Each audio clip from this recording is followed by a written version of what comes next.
All right. Good afternoon, everybody. A second good afternoon to everyone. This is our monthly leadership call. I apologize for the late notice, but as I said before, just for the interest sake of getting everybody up to speed, I wanted to make sure that this is a group of leaders that understands Mirror Trading International. We value you as leaders, and we really felt that this was maybe something that you all needed to hear from the horse's mouth. We are very fortunate in Mirror Trading International to have excellent contractors in our space and in our corner that understand our structure, understand our directors, understands our shareholders, and also understands the dynamic of how Mirror Trading International functions on a global platform. It is a great honor for us to introduce to you Ulrich Roux and Associates. I believe that we have Ulrich Roux himself on our call today, along with one of the most brilliant minds that I've ever met, Vanessa, as well. She's a partner, if I'm not mistaken, with Ulrich Roux and Associates, and has worked very closely with our board of directors, with myself in terms of communications, and also with our shareholders, Johann and Clinton. It is a great honor for us to have a firm of the stature of Ulrich Roux and Associates even be interested in helping us to really get NTI to the next level. And I don't want to speak for them, but what we've experienced with Ulrich Roux and Associates has been absolutely amazing. The level of professionalism, but having such a fine line to actually really care about our business. And that is totally a feeling that I get when I deal with them on a weekly or a monthly basis. These guys are some of the greatest legal minds in the country, I believe. They understand Bitcoin, they understand our business, and that is something that is very rare, especially here in South Africa, where the waters are so muddled and so unclear. It is nice to have a clear voice that understands our business, has our best interests at heart, and that are really big names in what they do in this country. So I asked Ulrich this afternoon, I actually gave him a bit of a frantic call and said to him, would he be able to come and chat to you guys and tell you a little bit about what his view is on where NTI currently is at legally, what the situation is with the FSCA, and really to give you an idea of where our minds are at in terms of management and the NTI board and what we foresee happening going on forward. Because I think many times you as leaders, you might think that we're just leaving something or we're not doing anything about it. And that's not the case at all. It is a carefully thought out process. We weigh up the pros and cons, the legal implications, how it will affect our business. And I can ask you how many times Ulrich has asked me, Sherry, how's this affecting your business? He's very much aware of the fact that you've got legal aspects, but he also understands that this company doesn't behave like a normal corporate. And it's really been fantastic to work with him. So welcome, Ulrich. Welcome, Vanessa. Thank you so much for joining us and giving us your time today. I sincerely appreciate it, and so do the rest of our leaders as well. Hi, good afternoon. Thank you very much, Sherry, and thank you for the kind words. It's just me on the call. Vanessa is busy with another matter in the High Court, but that's fine. You know, our relationship with you goes back quite some time, as you are aware, and I'm not sure if other leaders are aware, and we've always believed in the MTI strategy and in the way that you do business, and you know, we want to see not only the business, but especially all the members and all the leaders that are on this call do well.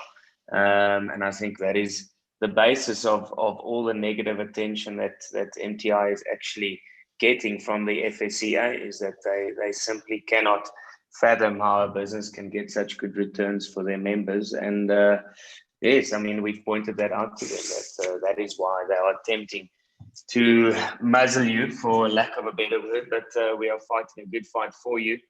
I think, Cherie, maybe we should kick off with the questions that you posed to me, or do you want to ask the questions and we can give clarity on that? No, that's great. In fact, I think these are questions that have been on the lips of many of our leaders, and being in touch with our leadership, I get these all the time, and I'm very, very happy that you're willing to even go there. So thank you. What is your take on NTI's current position in the regulatory framework currently as it stands in South Africa? Well, as you pointed out previously, the waters are muddied in South Africa when it comes to trading in cryptocurrency and Bitcoin. The current regulatory position of cryptocurrency still remains questionable, not only amongst the laymen, but also amongst the legislature, people who draft the legislation, as well as the lawmakers and the people who need to apply the laws. There's recently been talk about regularizing the cryptocurrency industry in South Africa. And this is obviously something which we have together with MTI and with the leaders of MTI, that we've indicated to the FSCA that we would welcome tremendously, and we are open to that. As you know, we've also advised you that once these regulations are brought into effect, if that is going to happen, that we should take the necessary steps to ensure that we comply with the rules and regulations, and to get MTI on the front foot, and hopefully get the FSCA off our backs.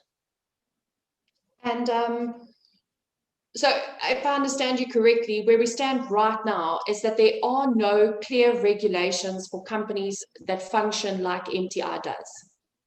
None whatsoever. So the regulatory body in South Africa, which regulates financial institutions and institutions who invest funds and money on behalf of clients, is the FSCA. And the FSCA is a very conservative and strict regulatory body. They insist on being informed at all times about all of the personal information of people who invest with companies, as well as having inside knowledge of all investments and all returns. And obviously that is something that we are saying in the cryptocurrency world is not possible. And that is why we have sat with them, and Cherie and Johann and some of the other members have been present, where we've sat with them and we've tried to explain to them how they can go about to try and get a grasp on cryptocurrency.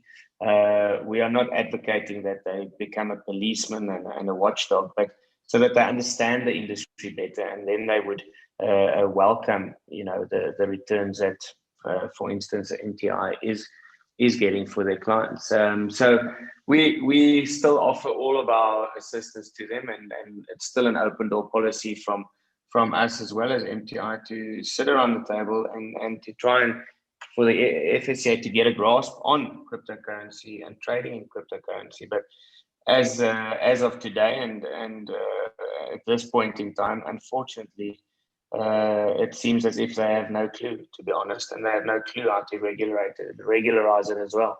So it is still very much in development, and we'll have to wait and see if they do come up with proper regulations in order to regulate the industry. Obviously, you've touched now on this issue of the FSCA, and what do you think? What do you think has been the intention? And I mean, I know that this is your personal opinion. I happen to share these sentiments with you. What do you think has the actions that they've taken against MTI? What has been the driving force, besides obviously frustration that they can't regulate us?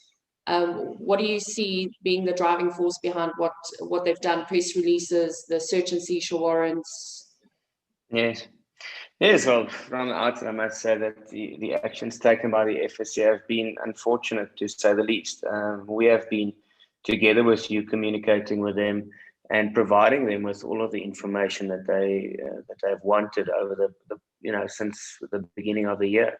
And we have met with them, and we have sent them extensive correspondence, and yet they sought fit to approach the court behind our backs and on an ex parte basis and get a warrant to try and obtain information, that they are, for all intents and purposes, already in possession of.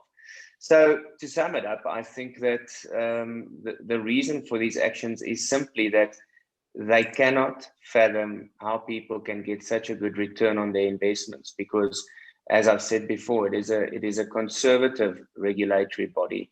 They are not open to new ideas. They are not open to people getting good returns. And for them, unfortunately, it's a question of, if it seems too good to be true, then it is too good to be true. And that is, as I've said earlier, my firm belief is that the only reason for that is that they don't understand the industry and they don't understand the MTI platform.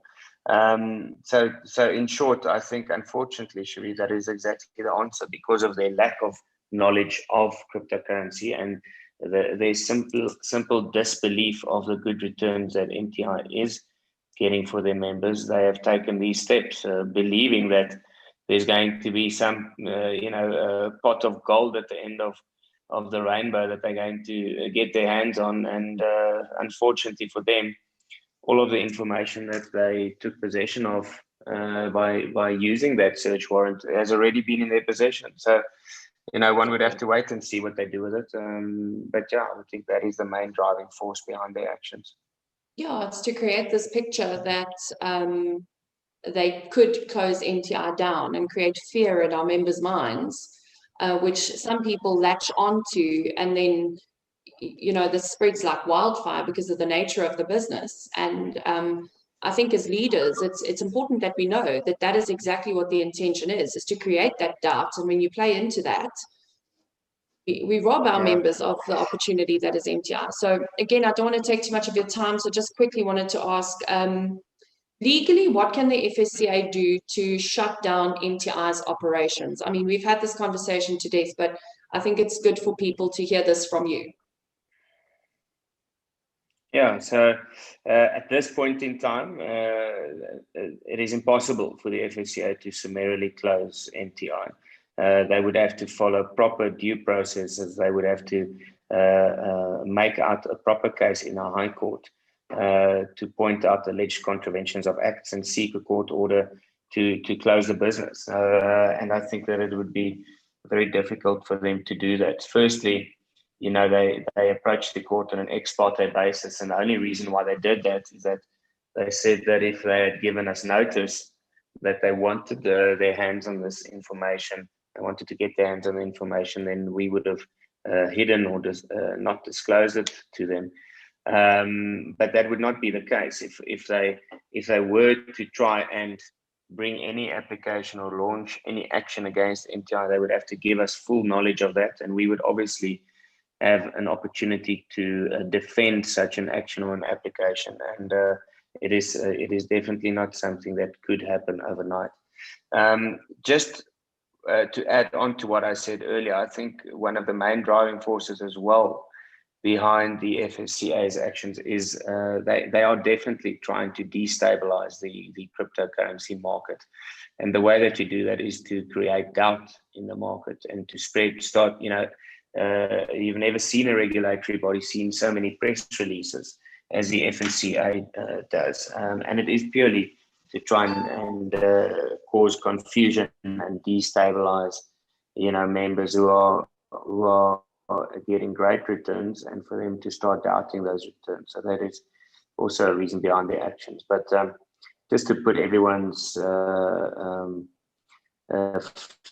fears to bed, they cannot simply just bring an application to close MTI down. It is impossible in terms of our law to do so. Oh, okay. So I've been saying this for weeks. It's even I feel comforted by you, actually. Just finally, we had discussed setting aside, doing a High Court application to set aside the search and seizure warrants, and I actually think that in haste made that information available to our members. And now it's sort of a question of why haven't you done that? Why aren't you fighting them? And I think it's important for our leaders to know that Ulrich and his firm take a very unemotional approach to how we handle MTI situations. And that's exactly what we need. We need a level-headed voice of reason that says, if you win this application, what would the effects be? If you lose this application, what will the effects be? What is the probabilities? And we obviously had discussed that, and we said that we will then discuss going ahead with perhaps having the search and seizure warrants, challenging them in the High Court. And we subsequently obviously said that we don't think that that is necessarily the good route to go. Do you want to maybe just elaborate on that a little bit? I'm quite happy for us to have that conversation so our leaders know that we're not going to do the High Court application immediately to set aside those search and seizure warrants, and why? Yes, certainly. Well, there's unfortunately a term in law called the horse has already bolted, and that is definitely the case here. but to create a bit of, or just sketch the background to this as well, we have been in contact with the FSCA, I think since February, March this year, when they first started asking questions. And we have sent them extensive correspondence. Whenever they've asked for something, we've given it to them. We were in the offices of the FSCA where Johann performed a live trade and they saw the actual trade taking place. So, it was a question of them once again being in possession of all of this information and still not being able to figure out how MTI is getting the returns that they are for their clients. And they were convinced that, if they had to get this ex parte application and get this search warrant, that they would find something that would be absolutely damning evidence against MTI. And sorry for them, and I'm not sure if they've realized it yet, but they must have by now. All the information that they have now taken from the laptops and the cell phones and the tablets and whatever they took possession of during the search and seizure execution has already been in their possession and has been sent to them on previous occasions and has been communicated to them and showed to them on numerous occasions throughout our interactions with the FSCA. So, for us to now go to a court and say, well, this is illegal and this and that, and they've infringed upon our rights to privacy and they've infringed upon all of these other rights and all that, a court's just going to say, well, they've now got the information.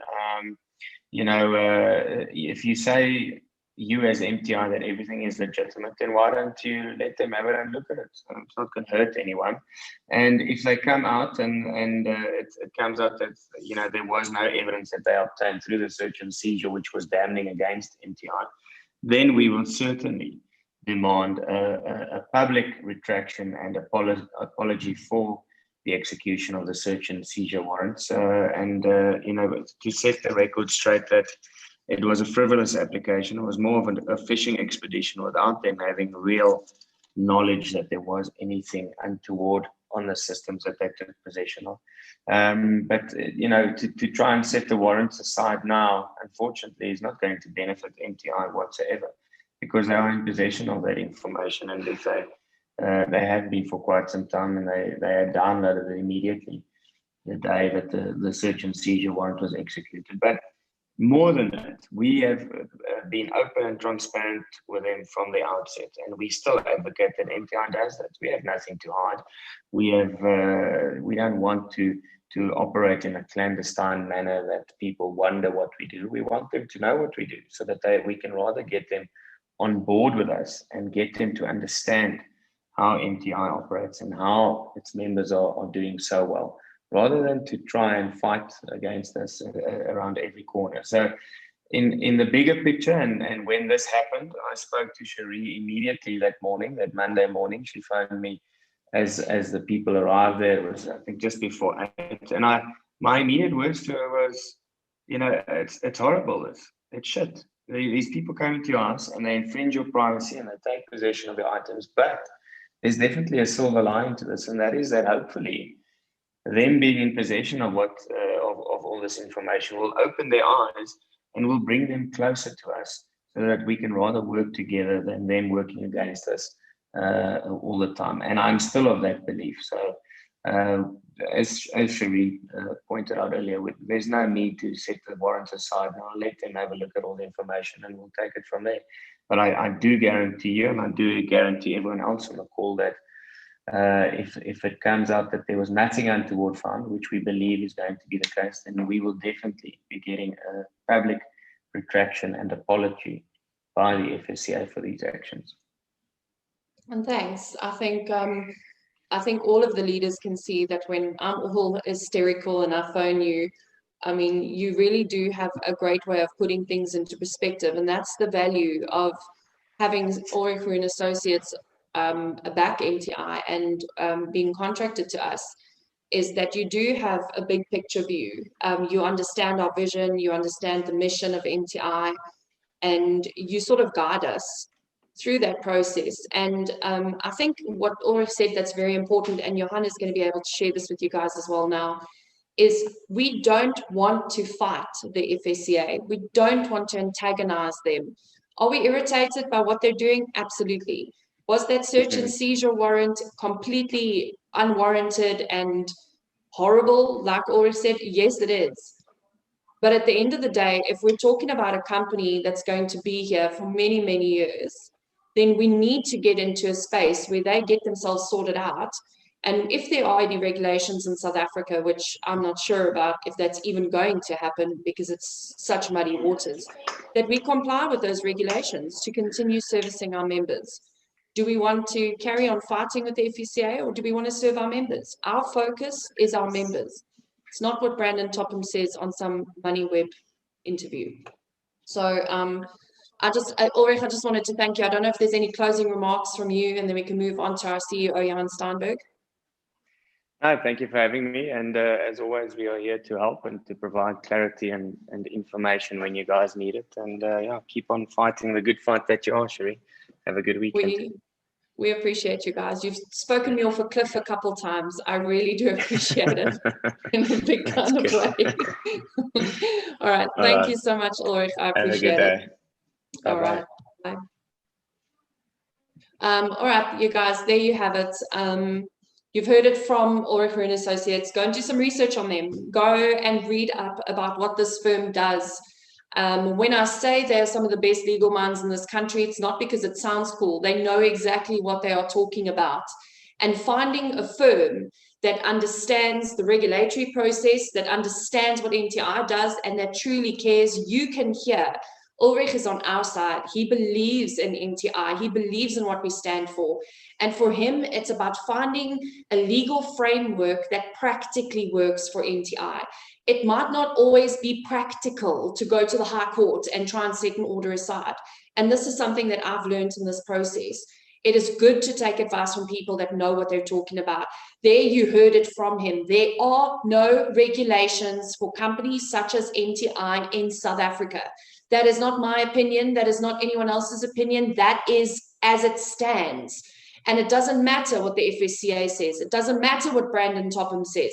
He says that we don't have any regulations, but then they put these veiled threats in that they're going to close NTI down in the hopes that a couple members will buckle, and they don't believe that we can back up a withdrawal system.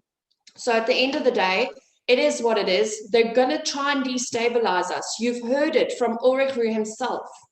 And that's exactly what they've done with some members. I've seen some leaders that have cried and said, oh, they're going to close NTI down. You've heard it from the horse's mouth that that is physically impossible. So stop giving members bad advice.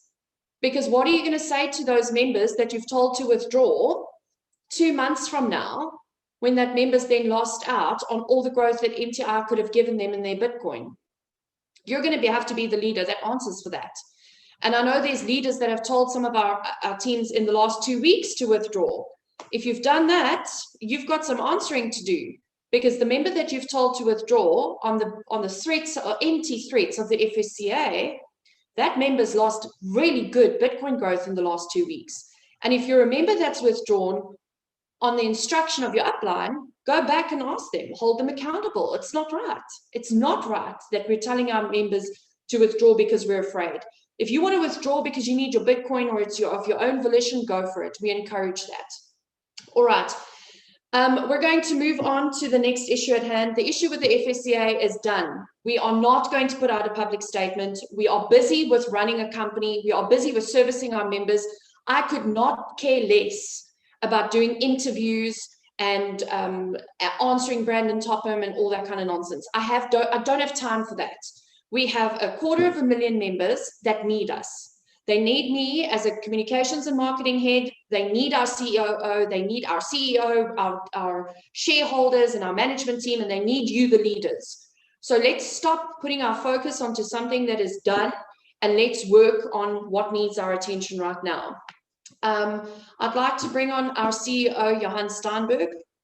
Johann has been working tirelessly, and we have experienced a number of challenges. And Johann and I were talking this morning. It's been a comedy of errors. It's just, you can't write this stuff. You can't make this stuff up. It's been very interesting. We did tell you guys about what the situation was with our broker. As Ulrich said to you today, we had a search and seizure warrant that was executed on Clinton and my home, on Johann's personal home, and also on the offices in Stellenbosch. The intention of that we've dealt with. The effect of that is that we've had to move our operations onto new electronic devices. And essentially that kicked off a security protocol where our limit on what we can draw from our brokerage account was severely decreased. In fact, Johann can chat about that in a second, because I know this is something that stressed him out in a big kind of way. And that is the security protocol that we have, so that if our account is ever compromised, nobody can just get into our broker account and withdraw all our Bitcoin. It's a security measure, and it's a good one. And security is always at the forefront of what we do as Mirror Trading International. So although it was great for security, it wasn't really good for our operations. And we've had to learn from that situation to try and make sure that that doesn't happen again in future. And we've put structures in place to make sure that doesn't happen. But Johann, do you maybe just want to elaborate a little bit on what is the average withdrawal that we have with MTI generally? And then what was our withdrawals like after the FSCA's raid? And what was our limit daily, so that people can understand the predicament that you were sitting in? And not to say, I mean, our Bitcoin is all there, our balances are verified. It's just that you couldn't get to it because of a security protocol, right? That's right. Yeah, thank you, Cherie. Well, first of all, thanks for putting this call together. I think it's quite important, you know, to shed some light on the issues we've been having over the last 3 weeks, nearly 4 weeks. It's been a horrific time, to say the least. Firstly, you know, sort of being violated with these guys getting into our homes and you know, doing what they did. It's, you know, if you haven't been through something like that, it's actually well, for me, a couple of days later, it's a traumatic experience. It's not something that any one of us enjoyed, but we learned a lot through the process.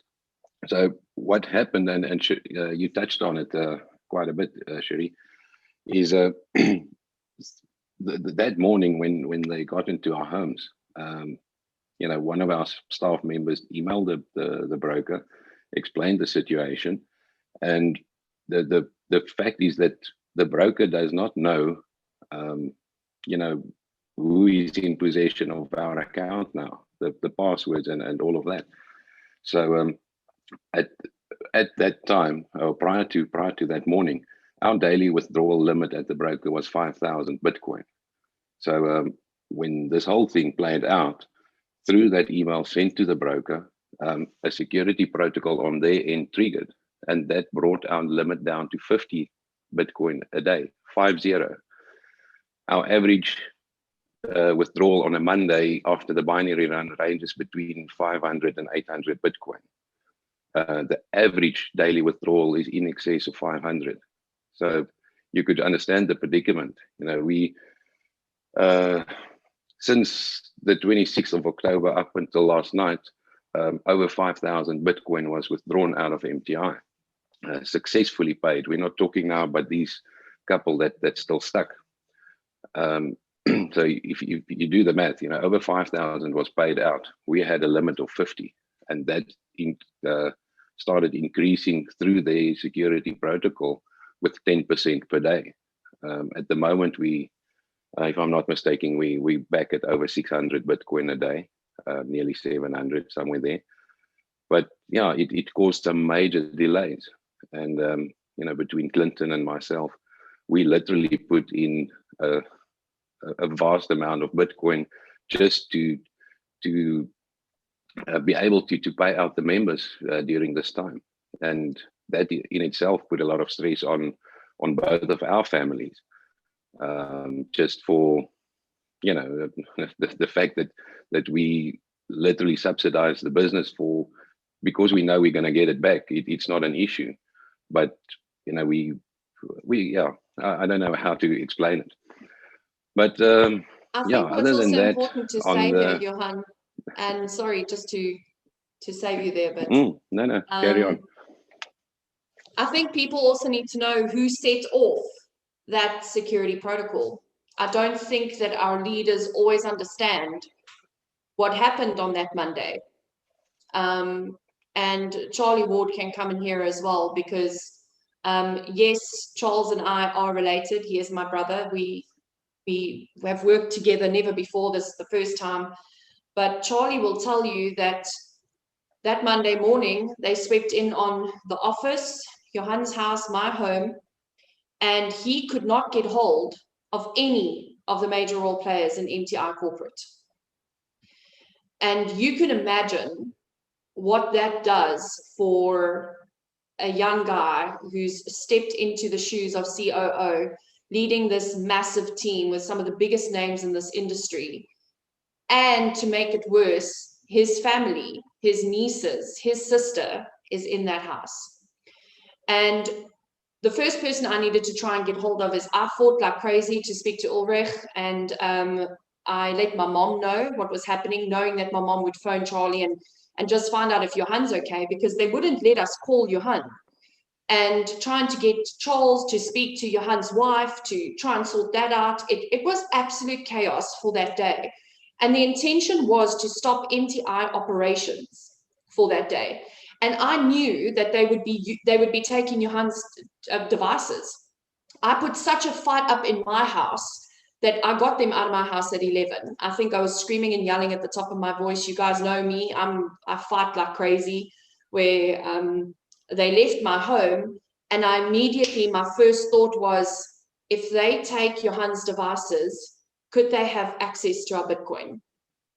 And I'm the one who triggered the process for the security on our broker account, which essentially means that I am actually responsible for the situation that we're sitting in. And I don't want to apologize for that, because I have been trained to make sure that we take care of our members, and that security and our members' security comes first. And that's why we triggered that process, because I didn't know. I had no choice. So it was my fault. I'm the one that made that decision for the broker to be contacted and not allow anyone access to that account until they heard from Johann. And so I do feel responsible, but I also think that what Johann is saying is absolutely true. Between him and Clinton, they have personally funded the withdrawals. Like I said, they are able to get it back out of our broker account as they've increased our limit, like Johann said. So that hasn't been an issue. And I want you guys to know that that is how dedicated Johann and Clinton are to this team. You don't always hear them talking. You don't always see them doing the bright and flashy things, and they're not doing interviews with MoneyWeb, but they're taking care of you and your teams, because at the end of the day, that's what's important to them. Now, I want to just, you can see that this is a very difficult situation for us, because as if that wasn't enough, we started picking up, while we were getting ourselves back on track and setting up new devices, and we've got new cell phones, new chat groups, we've got everything cleaned up.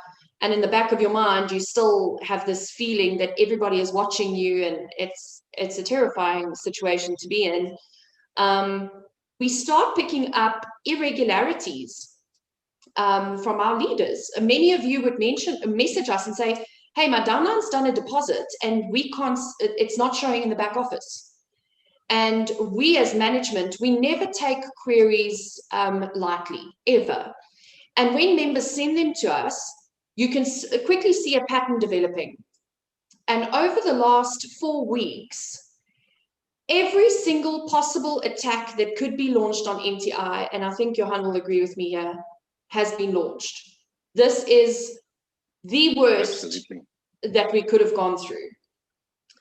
And every time that we think we're just out of it because we're working hard and pushing as best we can, something else comes. And I want to, just before I let Johann explain what we're sitting with at the moment, and I just want everyone to relax. It's not a big issue. We're perfectly fine. I want you to know that the conversations that happen between management are not kumbaya. It's not anything by that measure. We hold each other to the highest of standards, the highest of standards. Johann had to attend an event as a CEO last night that some of you were present at. And I would phone him during the meeting and go, Johann, we need this and this and this and this and this done. And he's got his laptop out on the bonnet of his car and he's working and doing what needs to be done. At no point are we allowing anything but 100% from each other. I can tell you, Charlie Ward and I had a massive fight yesterday. And we work together, but we're also siblings, so it muddies the water a little bit. I have unbelievable respect for him, and 90% of the time, I just listen to what he tells me to do, and I just keep quiet. But yesterday, we had a tough talk, and I said to him, listen, this and this and this needs to happen. And he then also goes, oh, yes, okay, I think that is the better thing to do. And if I'm not doing something right, he'll fight with me. If he's not getting 100% from Monica, he has zero problem picking up the phone and telling her that. So I want you to know that we are very tough on each other. We are very hard on each other because we expect nothing but excellence. And it comes back to that vision.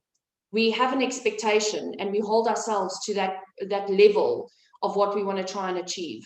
So I called this call today because we're sitting with a situation on our hands that only came up in sort of the last 12 hours or so. And I didn't know how we were going to address this with you as leaders. And I decided that it would be best that Johann, myself, Charles, Clinton, and Monica address it with you together. Because we all take responsibility for the situation that we're in together. And basically what we're sitting with is we did have a very big hacking attempt from one group of people. It looks like it's a group of people in the last month, disabling reporting functions, getting into the back office and trying to change information, making it impossible for us to try and manage the membership and manage our processes. They can't get into our Bitcoin, so Bitcoin's 100% safe, but they did get into our reporting functions.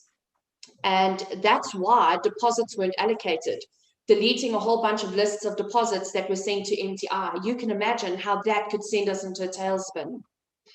So we sorted that out. Then there was the issue of withdrawals that were delayed because of the broker security protocol. But now what we've got is some of our reporting functions for withdrawals have been limited, have been deleted. So essentially, when Johann pulls a report, him and his technical and programming team pull a report to do a withdrawal, not all of the withdrawals are on that report. So on our side, it shows all our members are paid perfectly fine. Okay, guys, we could actually maybe even have dinner with our family tonight. And then at 7 o'clock, I get a message and it's Marina Spell sending me 10 withdrawals that haven't been done since Sunday. And then the immediate response is, I phone Johann and I go, what? How? And he's going, Sherry, that's not possible. We've done all the withdrawals. And I'm saying, no, quite clearly we haven't. And I'm fighting with Johann and I'm fighting with Clinton because you guys are giving me the information and you're giving it to Monica, and Monica and I are seeing, but wait, something's not right here. We send it to Johann and I'll let him carry on from here after he's had some of his monster. On what he has found on, appetizer. Okay, that's good. On what he has found, the issue to be with why we have so many withdrawals pending from Sunday. Yeah, thanks, Sherry. So, yeah, I'm not at home at the moment. I'm in lovely Stellenbosch, attended a couple of functions over the last week. But nonetheless, it was a very stressful time. You know, we, you know, as a management team, you know, I give out the report, right? Everybody, we through this mess, everybody got paid, all the withdrawals are done for the day. And then, as Sherry says, you know, 2 or 3 or 10 hours later, there's a whole list of usernames coming through which didn't get a payment for the day. Now, through over the last 3-4 weeks, all of the, let me start there, all of the access to our servers is now completely secured. Over the last week, we spent well, close to R1 million on additional security. So everything's in place. We haven't had any issues or breaches for well over a week now. But prior to that, the previous 2 weeks, it was a constant battle. You guys might have noticed that, you know, on random times during the day, the website goes into maintenance mode because literally something happened. Nothing major, but you know, it disrupts. And what I could, the conclusion I drew out of this is that this whole hacking attempt, and there was parts or times where they actually did get into our system for a very brief moment, and then we managed to lock that loophole up, and so to speak. Well, basically over the last 2 weeks, what happened was so people got in, and what they did was the intention was never to steal anything. It was to cause confusion and disruption. So what they've done, what we only picked up now, well, a day or two ago, is that 2 weeks ago, certain links, relations in our database were compromised. So the member on your end, you do a withdrawal, you see it's pending, but that instruction, that withdrawal does not show on our side, on the admin side. We've paid this morning 2,500 members, but that most probably is not everything that is due. I'm not sure if it's 100 or 1,000 withdrawals that's not appearing on our list. So yesterday I gave the instruction to the Indian developer team that I work closely with. They're part of the back office development. Excuse me, and they started looking into the problem, and that's where we found this issue where the reporting stuff is not coming through. So they're in the process of fixing it, literally comparing the database against backups that we have, and in a way, you know, they knowledgeable guys, they know how to fix it, but unfortunately it takes a bit of time. So yeah, all I can say, guys, is we're on top of it. Myself and the rest of the team, Cherie, Clinton, Monica, Charles, Romano, Yanni, you know, everybody involved in our teams have literally for the last 3 weeks, I don't think we slept. If we slept 2 or 3 hours a night, that was a very good night's sleep. You know, it's been hectic. But from my side, I just want to say, well, firstly, thank you to the team for your dedication. And then I ask the leaders as well. We are going through tough times. Bear with us, everybody will be paid. It might be a day or 2 days later. We're trying to fix that as quickly as humanly possible. But if there is a delay, Cherie will take you through the process. Just report it, and we can fix that individual account very quickly. But getting through the whole database is a bit of a nightmare. To give you an idea, our database as it stands now, keeping the member profiles, the withdrawal history, deposit history, the whole structure of the binary and all of that, at the moment is 85 million records. So you can just imagine, even programmatically working through that, comparing it to backups and things to sort out this issue, it is a bit of a timely process. So yeah, basically, just trust us, we will get through this, but unfortunately it might take a bit of time. Johann, I want to just say that I think in this time, you know, one of the things that's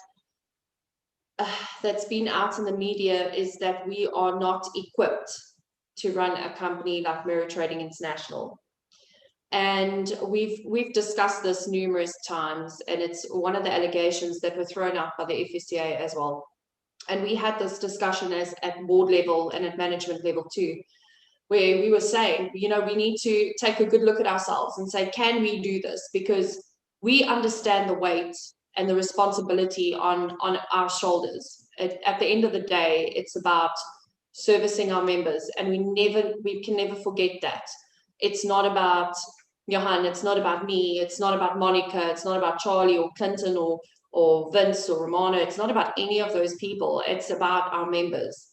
And what we're doing as a company, and as what I'm hearing Johann say, is that we are not going to let our team down, but it's going to take some time. We have been playing catch up, and we have been working ourselves to death. And please don't believe things you see on social media. We keep up appearances. We do what needs to be done to look good. I mean, I haven't brushed my hair today. But at the end of the day, this is taking every single moment of our day. And I find it upsetting when members go on a wild goose chase, when you listen to what some of our leaders, some of our ex-leaders are saying. I mean, we were talking about it this morning. There are one or two people that used to be on fire for Mirror Trading International, and now they're recruiting people into their new network and they are using this whole FSCA drama to create instability, and they've moved their allegiances from Mirror Trading International to other companies in the industry. And that is your right. It is your right to move to a different company.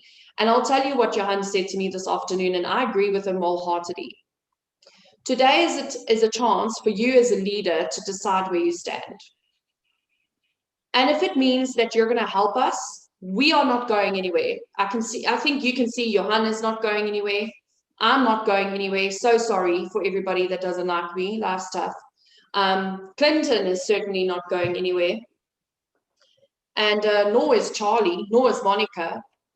But if you want to go as a leader because it's just too much for you, then please feel free to do that.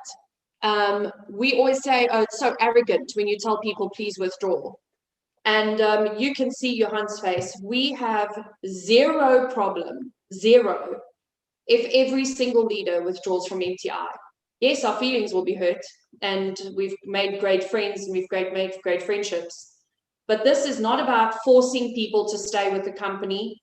It's not always going to be easy. And we do apologize for the situation we're in. You can see that it's not our fault. Is it convenient that this all happened after the search and seizure with the FSCA? Absolutely it is. But we will not give up. If you want to give up, please feel free to do that. But there will from now on be no complaining, because we are doing everything we can.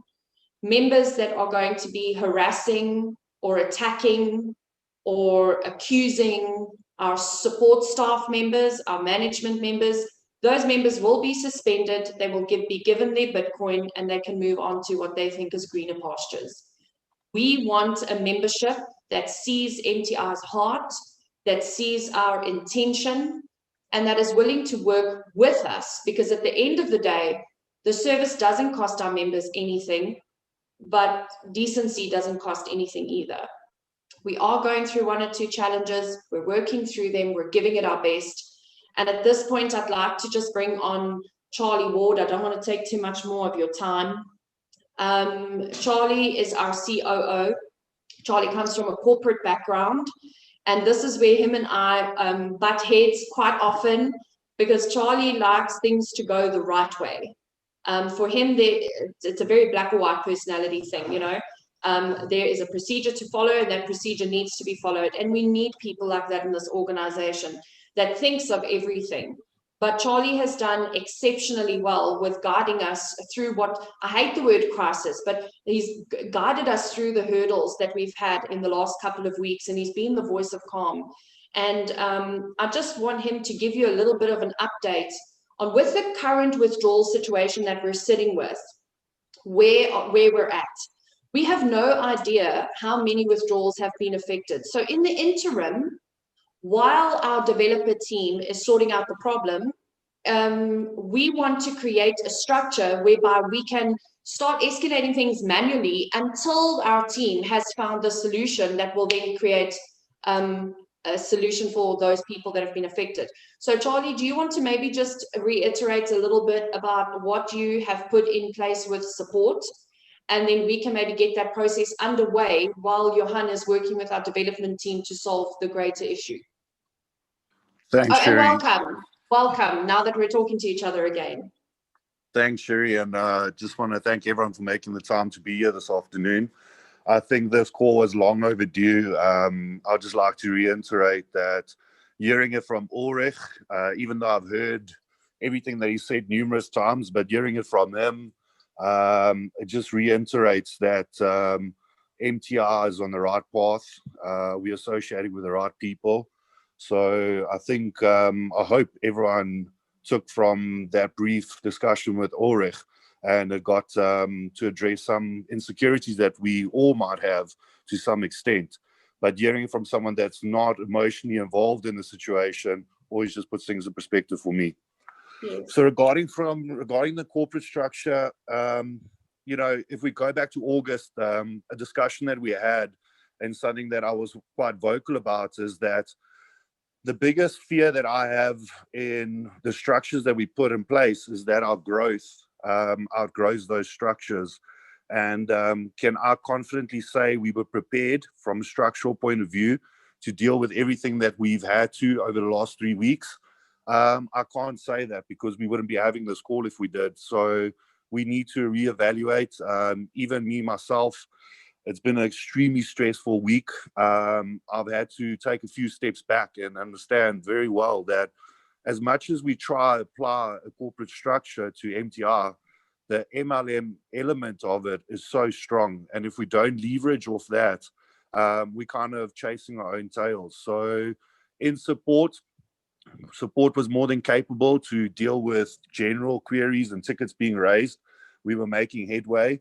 But with the amalgamation of the challenges that we were dealing with, support definitely got overwhelmed. And we tried to do a catch up on it. We looked at different avenues to try to pursue getting more immediate and efficient on support side. And we weren't effective in that regard.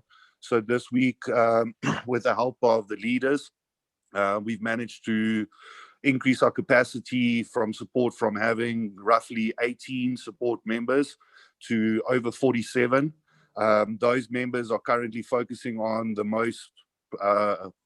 most immediate queries that we're having, which was currently 2 FAs and email changes. And we're also looking at implementing a live system. The reason for that is we also need to acknowledge that instant gratification of being able to speak to someone when you have a query that serves a purpose. Whereas we find that doing it just through email correspondence, there's a delay from the member, etc., and it's just not effective enough. So we are busy putting that and we are testing that, and we will only roll that out when we're 100% confident. But in the meantime, I can assure everyone that the guys in support are working around the clock. Cherie, Monica, Vince, they have literally dropped everything and making themselves available as a support element. And I can my testament to that is just that, guys, I can't reiterate it enough that we as a corporate structure, as a CEO, as a COO, as a shareholders, have done everything in our capacity to not look at ourselves, but just that continuously reevaluate, ensure that we're looking after our members at first. So on a personal note, I have to amend our shareholders. They stepped up and they didn't make it public. They didn't have to make it public. But those that knew what they've done for this company, I will follow them into the gates of hell, because there's very few people that would do that. So from a corporate point of view, we are reevaluating. We are looking at our weaknesses. We do have a lot of strengths, but you're only as strong as your weakest link. And those have been exposed. And I can assure you right now, my personality type is I'm not going to get caught with my pants down again. So we're doing everything to ensure that when we deal with these challenges again, because they will happen, that we're equipped enough to deal with them immediately and effectively. That also gives me a lot of courage, and obviously gives me a lot of faith. So with the current situation that we're in, what Charlie has arranged with our head of support is that if you have any withdrawal that is currently pending, okay, and we're going to need you guys to help us with this. If you have team members that have withdrawals that are pending, please do not escalate them to me or Monica or to Vince or through a leadership structure. We have increased our support capacity, and we have a dedicated team that will deal with these withdrawals. So they need to send an email to support@mynticlub.com. In the subject line, just put in their withdrawal or pending withdrawal. That's perfectly fine. And those tickets will be handled first to make sure that we sort out this withdrawal issue. We still have the dedicated team on 2FAs and email changes, so that's perfectly fine. But what we would like to do is try and get as many of those withdrawals paid in the next 3 days as we possibly can. So these are pending withdrawals only, you guys, withdrawals that are late, if that's okay with everyone. Any withdrawal over 48 hours, send those to us so that we can try and get those paid.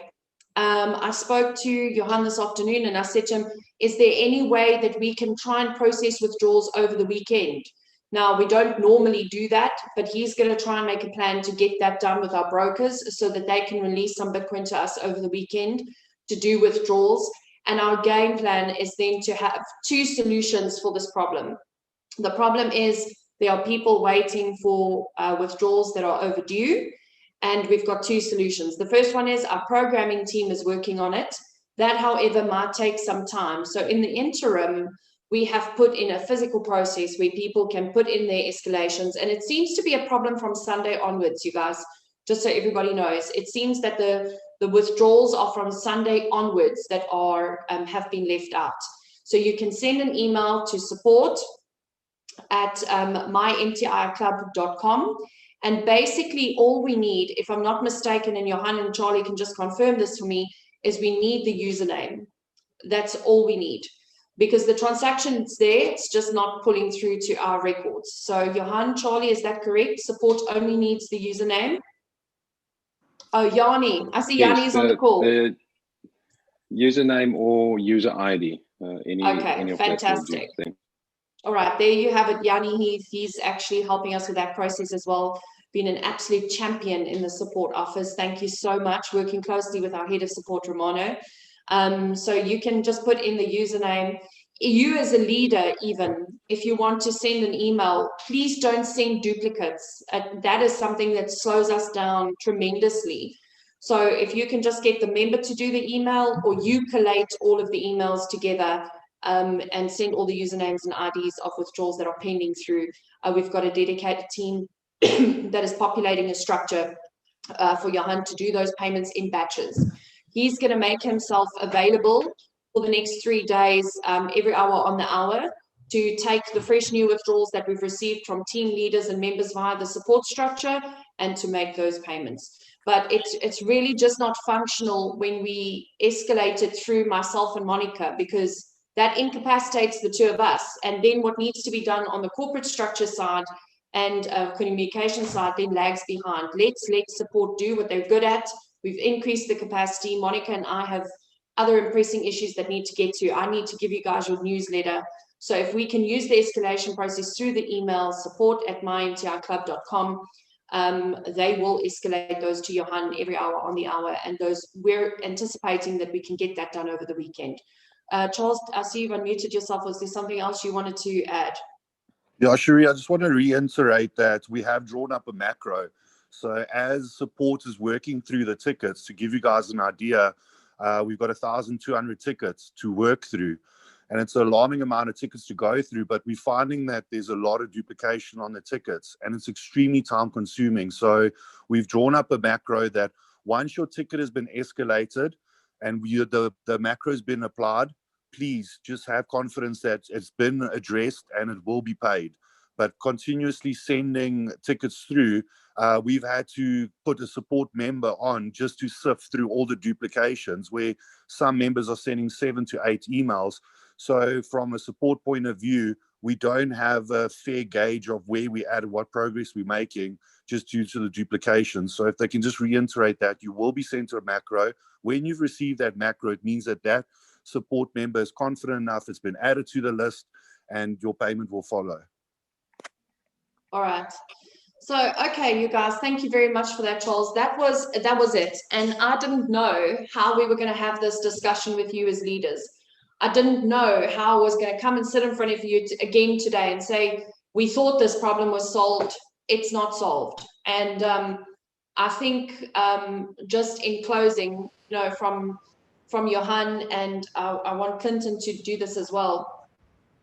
I want to apologize. I want to apologize that things have not run the way they should. I've also had my hands tied in terms of communications, and that I can't put everything out in the public domain because things get misconstrued and twisted, and that just makes the whole process so much harder.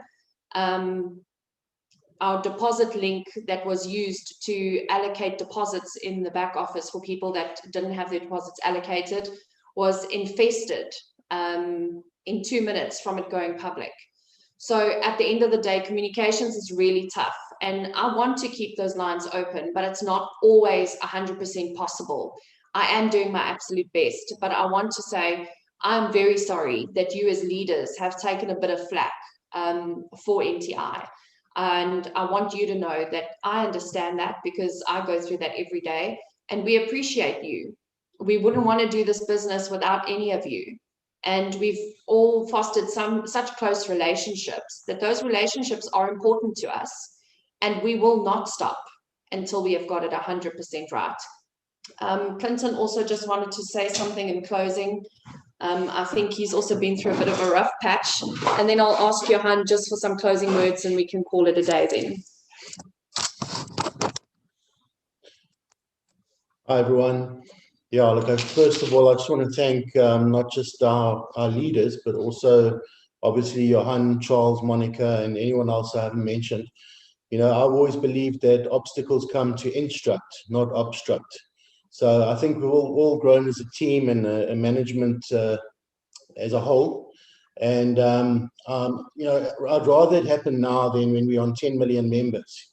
You know, and as Johann said, you know, every time something like this happens, it just makes us bigger and stronger and more equipped to handle things like this in the future. So thanks, guys. Still a man of few words. He's been so stressed the last couple of weeks, but I've been so wildly proud of him and Johann. And I'll tell you something, when they had to fund the withdrawals for the first couple of weeks, they did not hesitate once. Not once, because this team is their heart, and we appreciate that, Johann. We appreciate you, Clinton. Mostly, we appreciate you. We cannot run this business without you. So, Johann, some closing words from you. Yeah,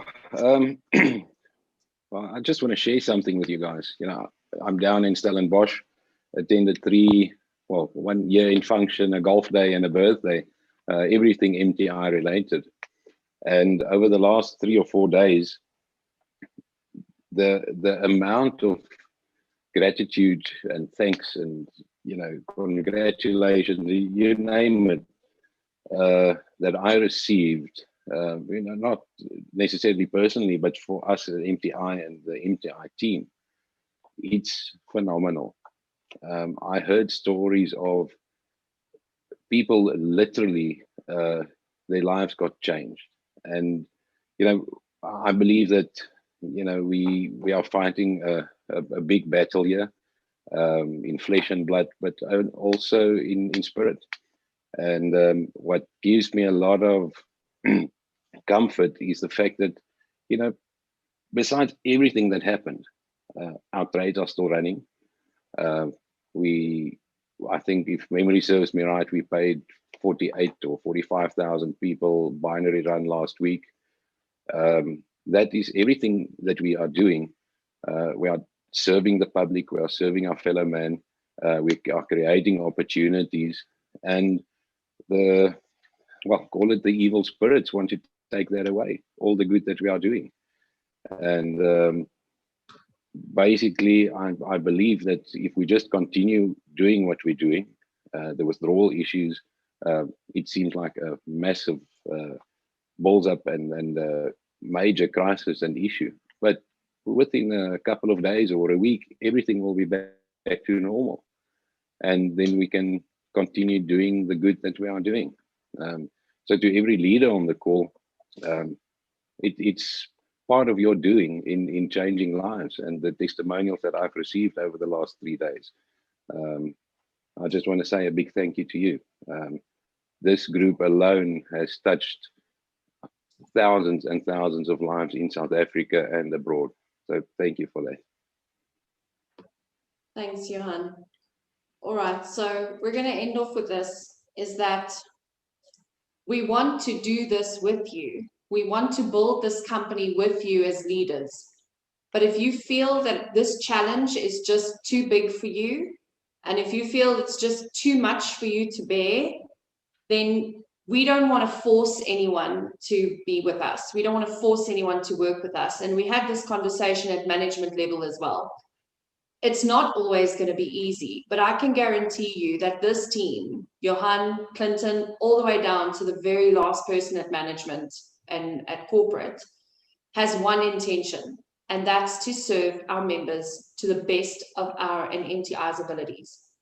And what the FSCA says, what the haters and their scammy little Facebook pages and Telegram groups say are completely irrelevant, because we continue to grow our members' Bitcoin, and we will not stop to do that. If you're not happy with MTI, you're more than welcome to withdraw. And I've said this from day one. If we are not afraid of all of our members withdrawing, that is not our fear. Our fear is that we don't serve our current members properly. That is our fear. We want to serve our current members.